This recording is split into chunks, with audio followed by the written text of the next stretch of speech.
Welcome to Firearms of America. Today, for the very first time on this channel, I have finally La Sportiva boots for a review. Now, I cannot tell you how many times La Sportiva boots were requested, and finally we do have the very popular from La Sportiva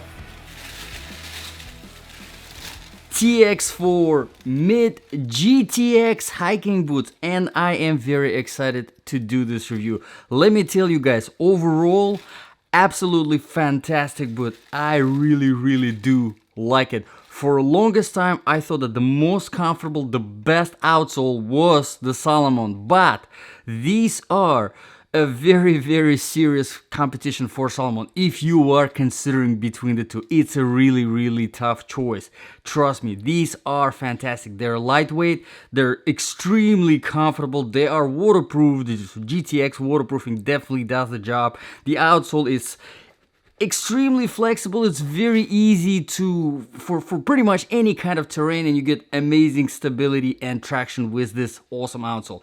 Overall, fantastic. One thing that I wanted to mention is they do run a little bit on the smaller side, so if you're considering them, get yourself at least half a size bigger than your normal size that you would get in the boots, but we will talk about this later. And I do have a few minor complaints whenever it comes to the lacing system, but again, this is later in the review. If you want to find out, definitely stick around. So, as some of you already know, this review is specifically for my ultimate survival boots section. So, if this wasn't just your regular hiking boot, but you were hiking around in this boot and something terrible happened, I don't know, 2020 probably gave you a lot of ideas for possible terrible scenarios. So just think of some kind of survival situation where you have to continue walking and maybe run somewhere along the way, and maybe even fight to survive, climb, do whatever is necessary, right, in the survival situation in order to save yourself.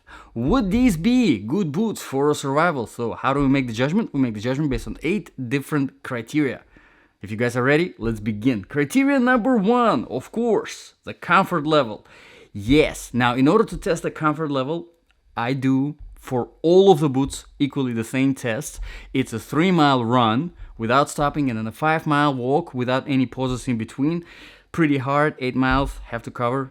Sometimes it's really hard, but that allows me to make the judgment. I know some of the boots that I reviewed, they're not really, you wouldn't normally run in them. For example, something like this you might use as a trail running shoes, right? So they might be applicable whenever it comes to running. But sometimes I review work boots and it's really weird to run in work boots, obviously, because they're not designed to run. But what that allows me to do is that allows me to make a fair judgment whenever it comes to the comfort level, because it's a 3-mile run, 5-mile walk. The total wear time after I'm done with that, I continue wearing until the total wear time is about 7 to 8 hours. So like a full work shift or like a full day of hiking. So to have that very close results, right, and judge properly.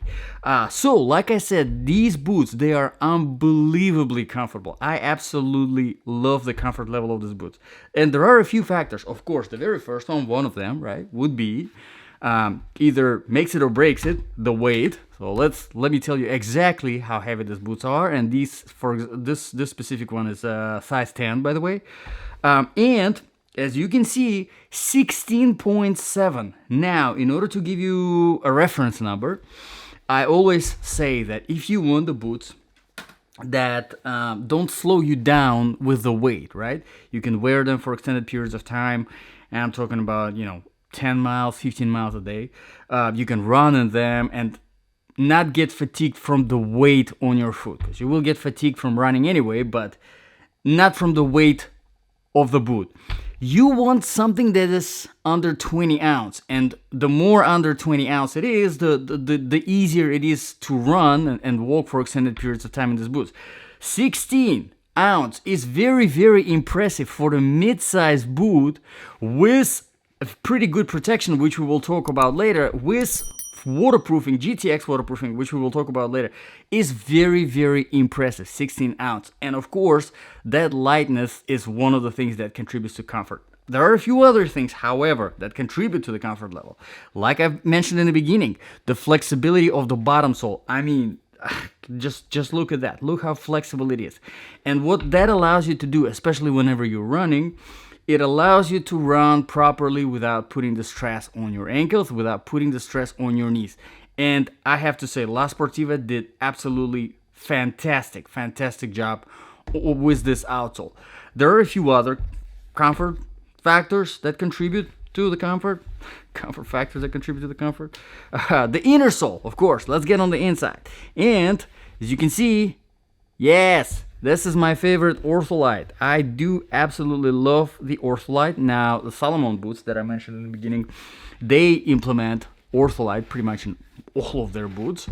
However, here, as you can see, this is not just your regular flat Ortholite inner sole. No, it actually has a very, very good shape to it. There's a very good arch support, and I do like it. Now, it comes down to being fit, right?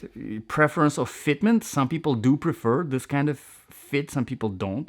But for me, this was absolutely perfect, and I think it has some pretty decent amount of jelliness. Now, after we remove the inner sole, we don't have any other layers of cushioning. However, I have to mention that this Vibram outsole, this layer of it, before it goes into the very hard rubber, this is very soft and actually does very good job taking on the impact, especially whenever you're running. Now, a lot of boots, to help you understand, most of the outsole is just a hard rubber, and this is not the case here. So this kind of helps with the impact. But there's one other important thing that I wanted to mention here that contributes a lot to the comfort level. Look at the cushioning that was implemented into the tongue,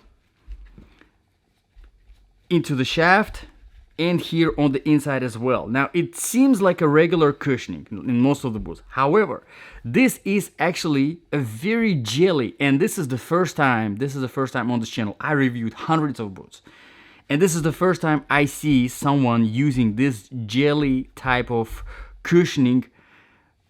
I see it all the time on the inner sole, but not in the tongue and the shaft. I think that was an absolutely fantastic idea that La Sportiva implemented here.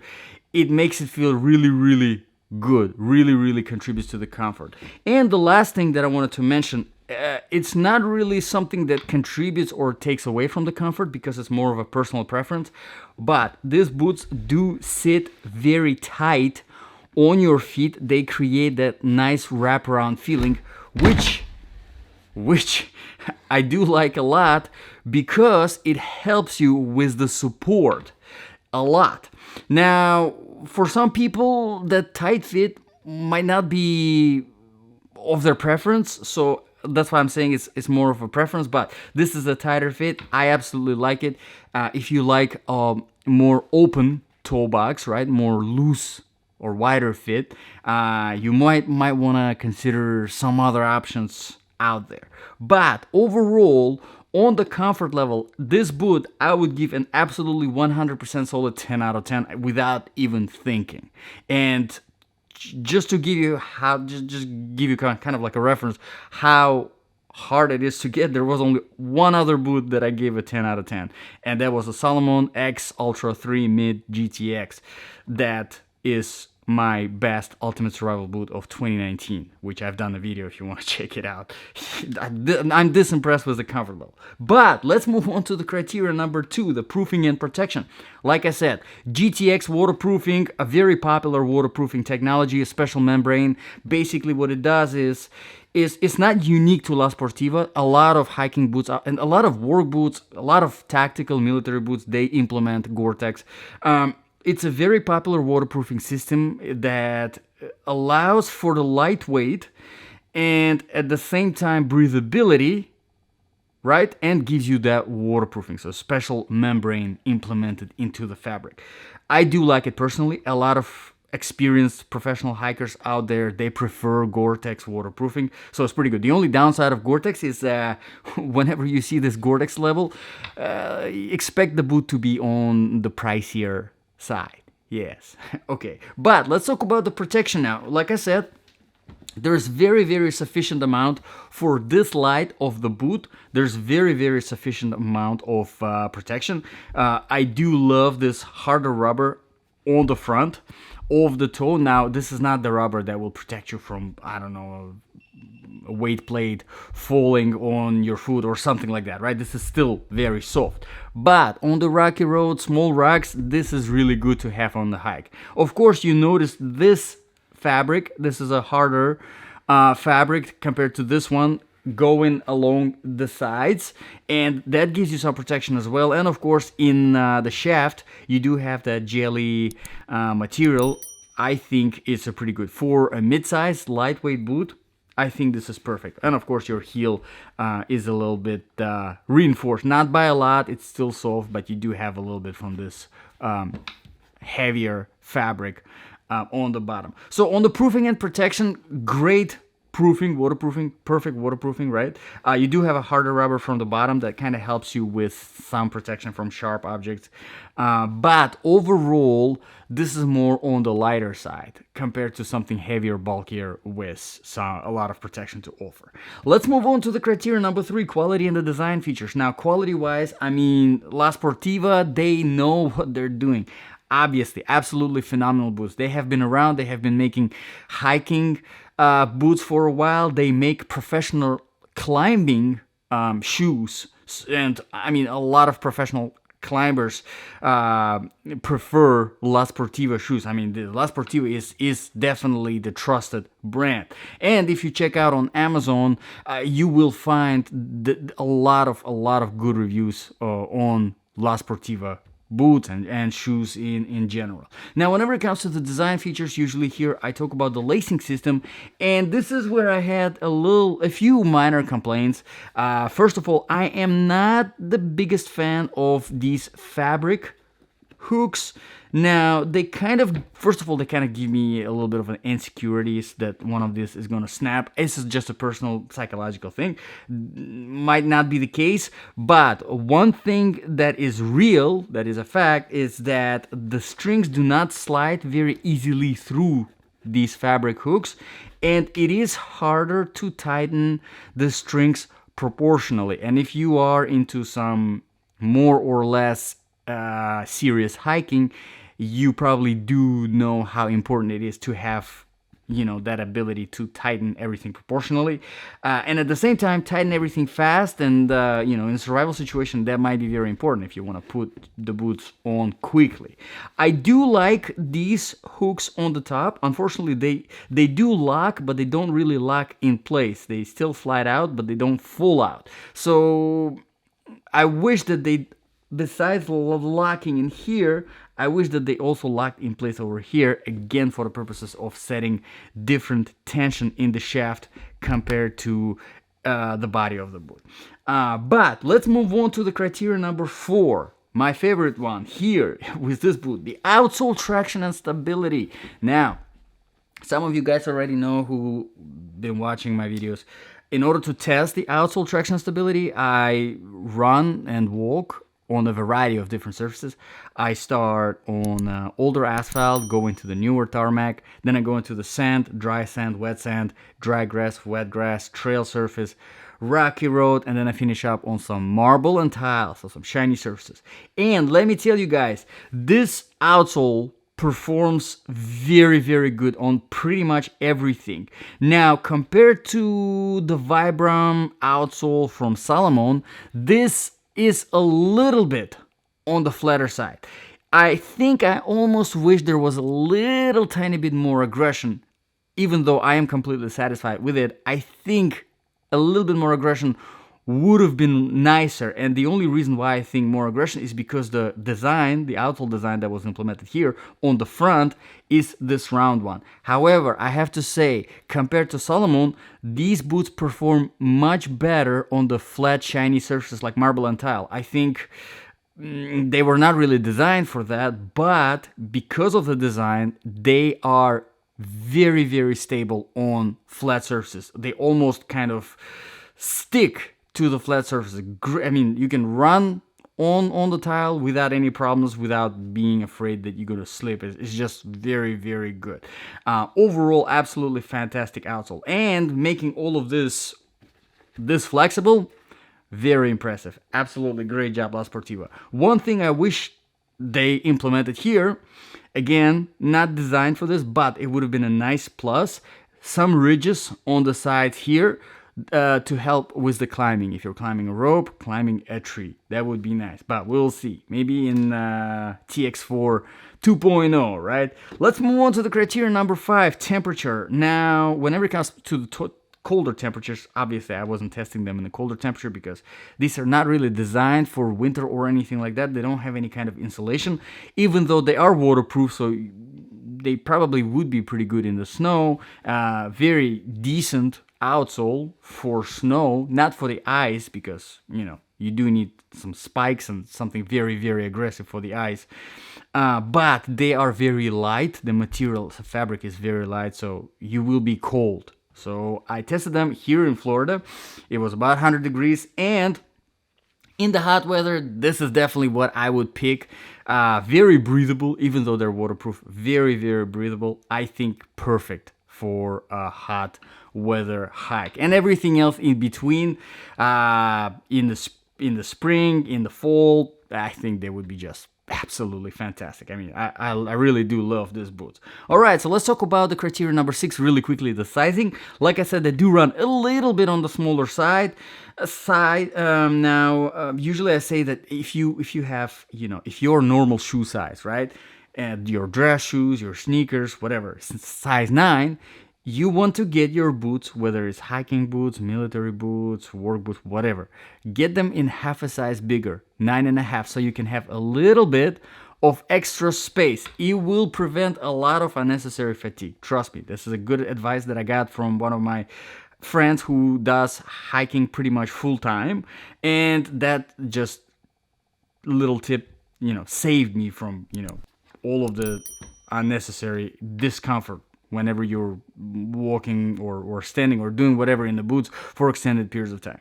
However, because these do run on the smaller side, I would recommend going a whole size bigger to have that extra little space.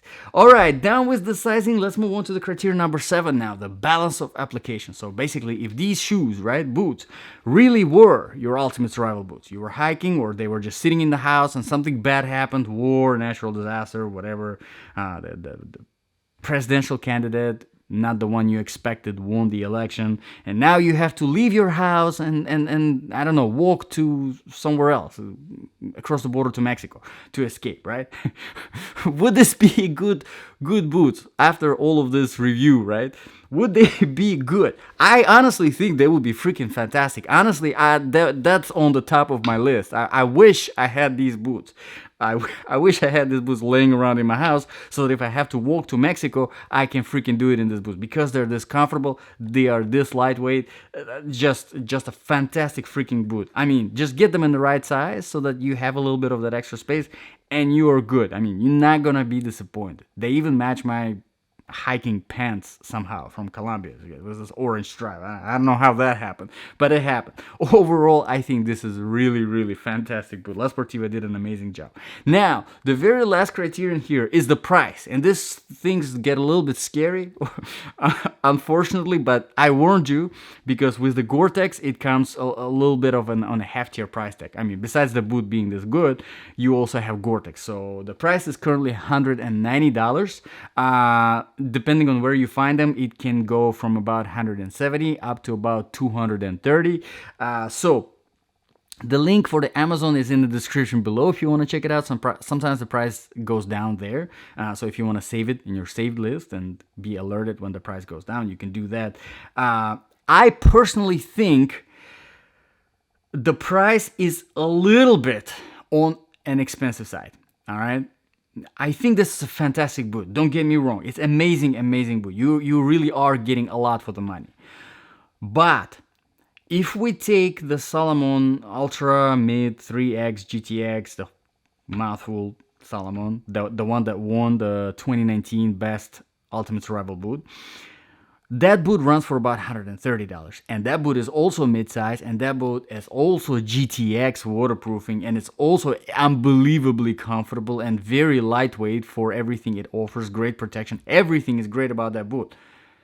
So if I had two boots together, the Salomon and these La Sportivas, it would have been a tough choice if I didn't know the price, but if I knew the price, then I would, I mean, see, you're saving $60. I think that's kind of a lot of money to save. That's a whole other Columbia boot for you right there. Amazing boot, but I think it is a little bit on the pricier side. I think if La Sportiva wants to really compete with Salomon, they need to drop the prices a little bit. All right, so I hope this review was helpful for you guys. If you did find it helpful, please do consider subscribing. Gun reviews, boot reviews, politics, a lot of stuff going on this channel. All of the subscribers definitely make a difference. I appreciate everyone subscribing and liking my videos and your comments. If you have any requests for reviews, that's another thing. You can put them in the comments below. I look out for those and I put all the requests on my special to-do list, like I did with this La Sportiva, for example. And whenever I come around stuff, I have an opportunity to review something, I do it as a priority because it was requested. So your requests actually do help a lot. Thank you very much, guys, for watching. I really appreciate your time. Again, hopefully this was helpful. This was Firearms of America with some La Sportiva. I'll see you guys in the next video.